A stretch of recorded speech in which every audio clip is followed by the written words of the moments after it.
Okay, well, welcome everybody, and today, of course, we're going to delve a little bit deeper. Let's go deep into that theme of personal change. Okay, as in the book, the first thing when you're really trying to think strategically, that first step that you're looking at is to eliminate distractions.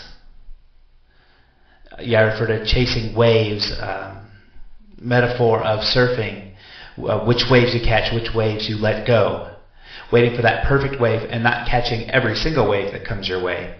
And basically, there are two major sources of distraction you need to think about. The first is internal distraction. The second is external distraction. Actually, let's reverse that. Let's talk about external distractions. That's the busy world around you.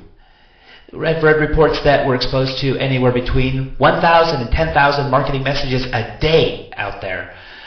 We're just inundated with media, TV, people, phone calls, cell phones, everything.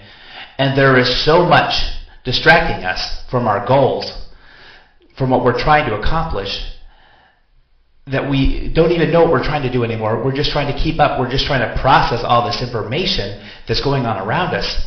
So you really need to think about ways that you can cut down or eliminate a lot of these distractions. Now this gets to a lot of personal preference and tactical type stuff, but basically I can give you a few personal examples. Email. Email is the number one waster of corporate manager time, bar none. And many times it adds no value. It's just going back and forth. You ever get an email, FYI, that no action required, it doesn't even matter, you don't even care, and hey, there's 30 seconds, a minute, 2 minutes out of your day. Well, when you have 500 emails in your inbox, you need to really think about, hey, what's going on with my time? What's eating my time?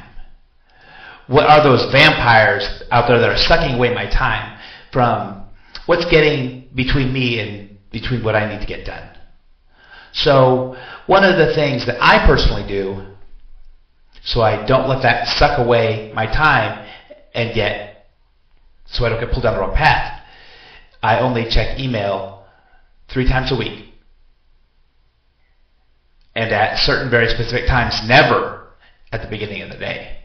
It's at the end of the day when I want to get back to my personal life, so I'm really on it about getting everything done. Same thing with telephone calls. As many of you know, I hate the phone anyway, so this isn't too hard for me to not take incoming calls, except from a very select group of people. I just don't like the distraction.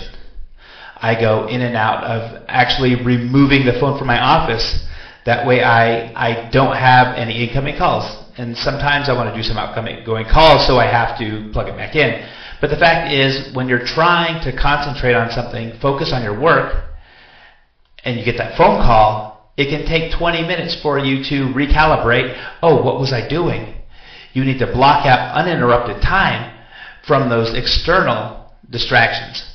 And we'll go into a lot of tools and tricks later on where we discuss some practical tips.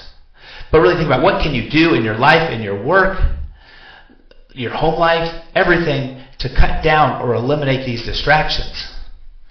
And the next thing is the distractions in your mind, those internally created ones. This is really a hard thing because when you're such an optimist like me, there's opportunity everywhere. There's always money to be made, or someone you can influence, or there's some business idea, or a better way to market things. And you really need to focus on what you're all about. And that kind of gets into that second phase of strategy, locking in a target. But when you go back and revisit distractions internally, you need to be able to focus on what you're about. What are your core competencies? What is your mission in life? What are your values? There are lots of good ideas out there. There's lots of great things you can do for yourself, for others, but you need to be able to focus, to lock in on what you should be doing.